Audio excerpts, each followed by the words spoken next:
I'm honored to be invited today to speak about this wonderful future of zero-emission hydrogen trading and trading of derivatives.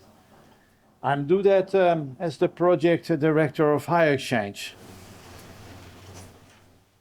Something about my past, some praise has already been heaped onto me. I founded the Dutch electricity exchange slightly before the turn of the century, in the distant past. Then I was busy in the gas market operation on creating the TTF, the title transfer facility, by now the main European gas market. And I did also together with Paul van Son, the creation of the European market coupling, the integration of electricity trade between the countries to make it all more efficient. And I started also Europex, the European Association of Energy Exchanges, and I was the first chairman. Then I disappeared into consultancy, and until now, reappearing now in the energy exchange business for HyXchange. And what is HyXchange? Sorry, it goes.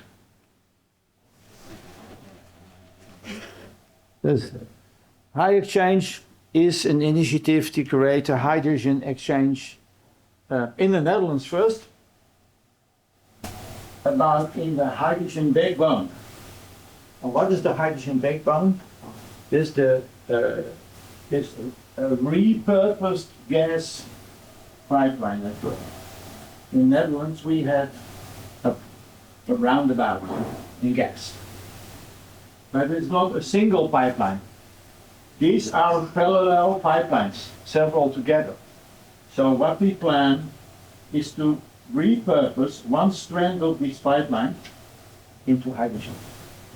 Therefore, we can do this very fast. Because we don't have to build many new pipelines.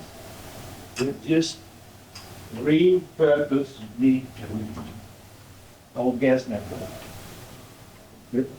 And we have parallel pipelines as well. So we keep the old gas work,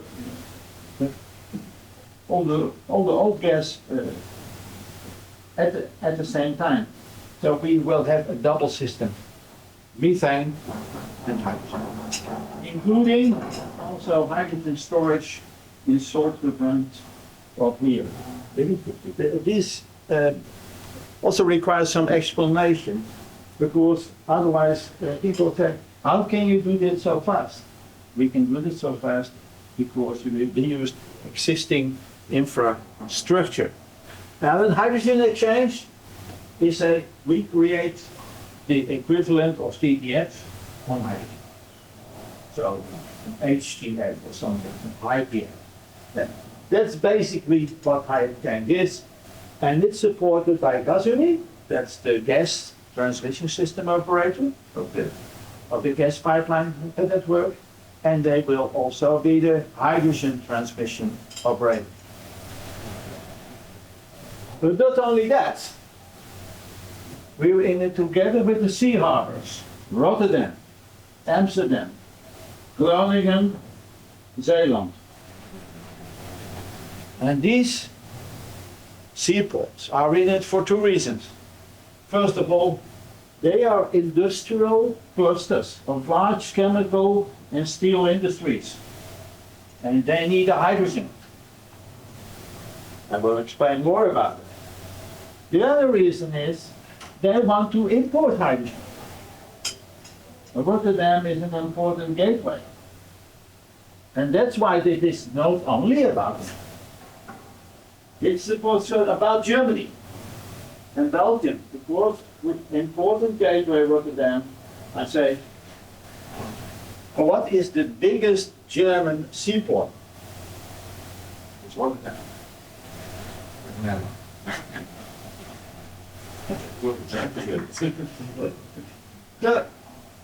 Therefore, the Netherlands and Germany are very much in it together. Always. Like we've been in the past. In the fossil world, this is an inseparable link. It should be also there in the renewable world, in the carbon-free world. And of course, that has been connected, therefore, also to the globe and to the MENA region, because all these ships have gone in. And this is an important demand map. As you said it, a hub is where the demand is. Well, let's have a look at the demand. This is the hydrogen demand of several countries in Europe. Netherlands, Germany, France, UK, Spain, Italy. That was in 2021, before the Russian invasion in Ukraine. What you see, the Netherlands is almost as big as Germany in demand. This is a big demand of hydrogen. Hydrogen is not something of tomorrow, it's of today. This is current hydrogen demand. Of course, it's all grey. It's not renewable, but it could be, of course, renewable. In the end, it will be crazy to create hydrogen from natural gas. It's much better to create it from water and green electricity. This doesn't look impressive about the Netherlands. Well, it's almost as big as Germany. Until you realize that the Netherlands is much smaller. Germany is 5.5 times as big in people as the Netherlands. In surface, it is 20 times as big. So this is per capita. Hydrogen consumption per capita. Germany, Netherlands. Netherlands is the most intensive hydrogen country in the world. Why is this? Why is this? Because abundant chemical industry, refineries, especially in the Rotterdam area, chemical industries in Camelot in the east, close to Germany, close to the river. Ammonia-based, and therefore hydrogen-based. And big fertilizer industry in the harvest of Zeeland, in the south. The biggest fertilizer industry we have. Fertilizer needs ammonia. Ammonia needs hydrogen. This is where the hub is. Together with this. So, HyXchange should be here, has to be here. This has to work. I'm all humorous. I stand here because we have to develop this hydrogen demand hub as a partner for the region here. So it's also because we have a big challenge. We have a European target that to make 42% of the hydrogen demand green. Now, then we have the same, so of this bar, some 42% has to be green in 2030. Then you say, oh, we have the same target as Germany has. But of course, relatively speaking, we have a much higher demand in Germany because our hydrogen demand is so intense. This is the biggest challenge is for the Netherlands. And that we have absolutely need to have. And we cannot all generated by renewable and green. We have a lot of offshore wind, we will have more, but it's not enough. I will show you, so we need the inputs. And what do we do to develop this hydrogen exchange? I will briefly summarize it. Certificates, like Jan said, we do a spot market simulation and we develop a price index. That's basically what we've done. We've not done any hydrogen trading so far, but we are preparing the ground. Preparing the ground. That's what we do. We did we did a guarantee of origin pilot, guarantees of origin, I think like explained by Jan. Green electricity, then an electrolyzer, and then you get a green guarantee of origin for the electricity. Put it in an electrolyzer, you get the same guarantee of origin for hydrogen. Of course, you lose this. No double counting. You lose the electricity, you gain the hydrogen, and then you can trade them. And for that, we developed a standard trading agreement together with our good friend Jan. And it's almost ready to go, and we wanted to publish it for Europe. But now we're saying maybe we publish it for the world. And that's something we would like to discuss with them. The work has been done, it's been paid for, it's almost ready to go. We have a standard agreement which could be used together.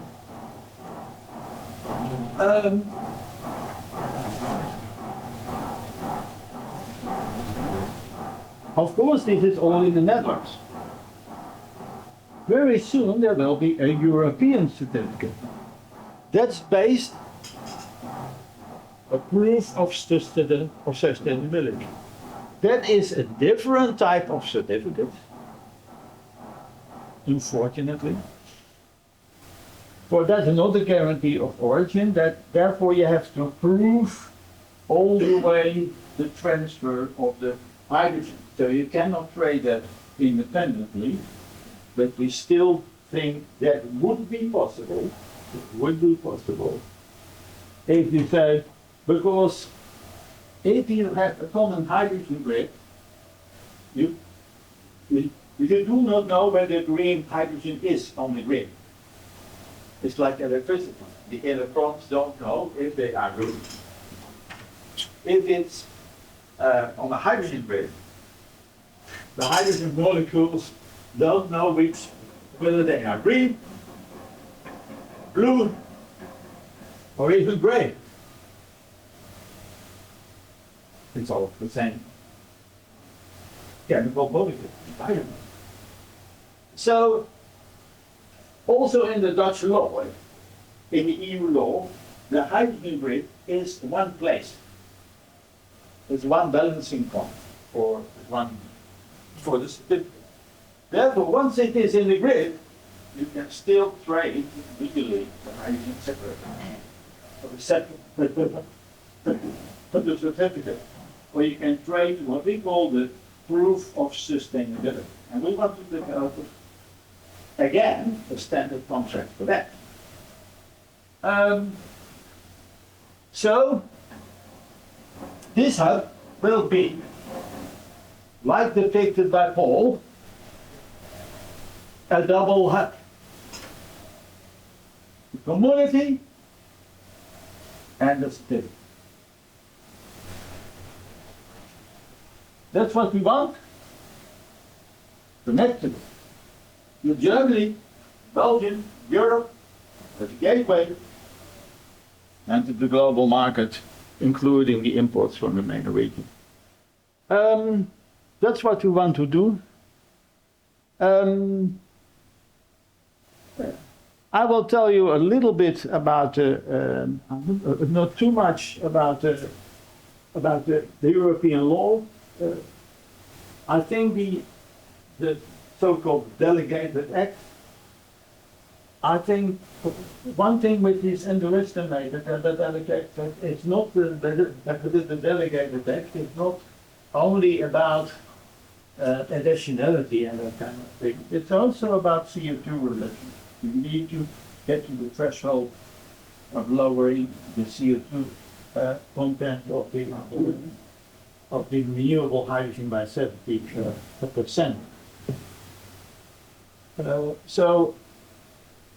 And there's actually an interesting thing about that, and that is something I was. Sorry? Oh, sorry. That was something I thought about preparing for this meeting. The green certificates of Europe are rather complicated. There is also the CO2 reduction. It is not only the renewal, there's also the CBAM. The CBAM regulation, which says you have to pay when you put something, brings a commodity to Europe which contains CO2. So you get an advantage when you bring something to Europe without the CO2.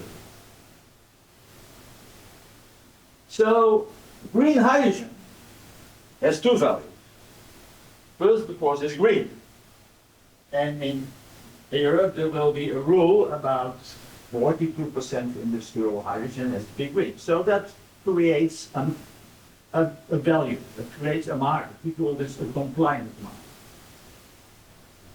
This certificate has a value, but also have to obtain a certificate.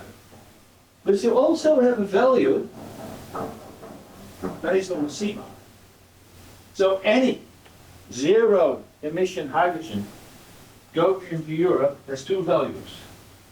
A CO2 value and a green value.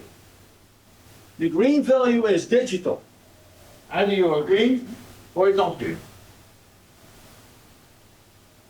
The CO2 value is more gradual. It's based on the ETS, so it's depending on the European CO2 price. And also it is gradual in the sense that if you just export something with 70% reduction of CO2, then you will save 70% of the CBAM, or 80%, or 50%. This is digital, this is gradual, and there's a green premium in between them. And I think we should standardize this. These values should be standardized in a certain contract. And I believe, together with the contract I just mentioned, this is maybe a task for ZETA. Even as a recommendation, I think even Scott, to standardize it and to create trading around the world based on CO2 free and green, both. Not only this, also that, but create a clear value between this is better, this is better. Many people think, or even people say, we shouldn't do blue, we should do only green. And there are people who say, this is just equivalent. I'm against both. I say, you should do both, but this is better. And that has a value, and you can trade it. And you need both to create the world CO2 reduction. This is a recommendation for ZETA and maybe to the COP28. Why do we need all this hydrogen? I will tell you also this. In the Netherlands, we will have hydrogen from offshore wind. We have a sea, North Sea. In fact, we have more sea than we have land. We're so small. We're so small. We have more sea than we have land. So we put a lot, and that gives us hydrogen. But only intermittent hydrogen. And then we store all the hydrogen, and we say, yeah, because the demand of hydrogen, it's all the industry.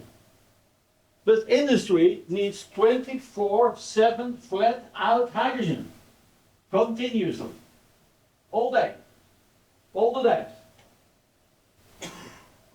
This doesn't give you 24/7. There are days without wind. and without sun. And without sun, there was a lot of days without sun in the Netherlands, I can tell you. So, and you can store it. Here is the problem. There is limited storage of hydrogen. In Germany it's more, but it's still limited. So we need also the blue hydrogen, CCS, and also we need the ammonia terminals. Because, thank you. We need the ammonia terminals because this is storage also. In a terminal, you have five times as much hydrogen than you have in a salt cavern. So, the import terminals, we need to stabilize the grid. And we done a simulation about it, taking into account the grid and also 4 gigawatts of electrolyzers, offshore wind, whatever. 21 gigawatts of offshore wind we will have in 2030, that's a lot. And we did, and to tell you one graph, this is a week of hydrogen demand in 2030, simulated, in which these humps, these orange humps, are from our own wind and electrolyzers. And you see, all the blanks in between have to be filled with ammonia import, cracked into hydrogen, green and blue. We simply need the ammonia imports to keep our industry running. It is not possible to generate it also from our own hydrogen, our own wind farms. Not for the volume, there's not enough volume, but even not for the continuity. We need the ammonia imports just as a storage. And this is a new insight. This is a graph in a report we will publish before the end of the year. And this is somewhat of a secret. We are simply depending on the imports of ammonia. And there will a lot of terminals of ammonia be built. I think it's underway. There are ammonia terminals today in 2 harbors, and there will be many more.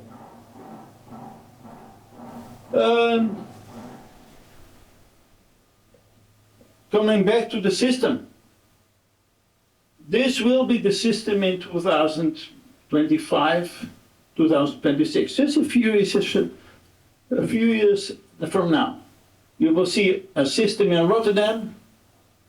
You will see a system here in the south. Here is the largest fertilizer industry in Europe.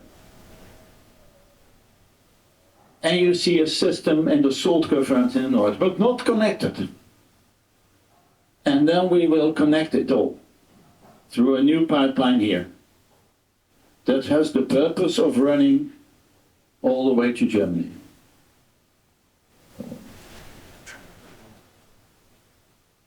Now I will tell you finally something about our third development about the index. HyXchange. Clicking on the hydrogen. Basically we think you should produce hydrogen in the Netherlands when the electricity is cheap. Not all day. When is the electricity cheap? At night? That has always been the case. But also on the middle of the day, when there is solar. The Netherlands has a lot of solar. We don't have a lot of sun, but we do have a lot of solar panels, and then even when the sun doesn't shine, produces a lot. So there is a pattern. These are the hours on the day, 1 to 24. They'll tell you the average price of electricity, 1 to 24. At night, also driven by wind, this is if you have more wind, the price goes down. In the middle of the day, where you have more sun and wind, the price goes down. And you have a price peak in the morning, the price peak in the evening. You don't generate hydrogen in those peaks. You produce hydrogen in the valleys. Hydrogen, people talk about hydrogen valleys, and then they think it's a geographical thing. It's not. It's about hydrogen valleys in the market. So we made an index based on half of the hours a year, the cheapest half of the hours a year, and the green is the daily price, but the orange is the monthly price when you take the lowest 50% of hours in the year, and this is the marginal price. So without the price of the electrolyzers, just transforming the electricity into hydrogen, counting the losses. You see the price of blue, the variable price of blue and gray ammonia. Now why is that so close together? Because in Europe you get a premium. You save and you're blue, you don't have to pay the ETS price. What you see in variable price, sometimes when there is a huge amount of wind, already very close. So we have a price indicator. And we also will develop that into a PPA-based thing and develop that further. So this is what the hub does. Already a price indicator for the local production. But we want also to develop a price indicator for ammonia, of course. That will be based on imports. So if you have information which could be useful for developing an ammonia index, please contact me. We need to develop that ammonia-based index to get the trading between us running. We did check whether our index is compliant with the delegated act. In 2030 it will be, because our index, the price is low when there is lots of wind. So our index is consistent with generating hydrogen from renewable power. And we even, as in the Netherlands, think we will obey to the exemption which is in the Delegated Act. When you have less than a certain emission factor, you are always green. So this is the future for our index. By and large, the picture for us. Certificates on this hub. Spot market of ammonia and hydrogen to balance the system. And also we want to develop an index and really create a futures market, also for trading based on that. This is to develop this a hub for the hydrogen demand, like Paul de Bictet and Jan said.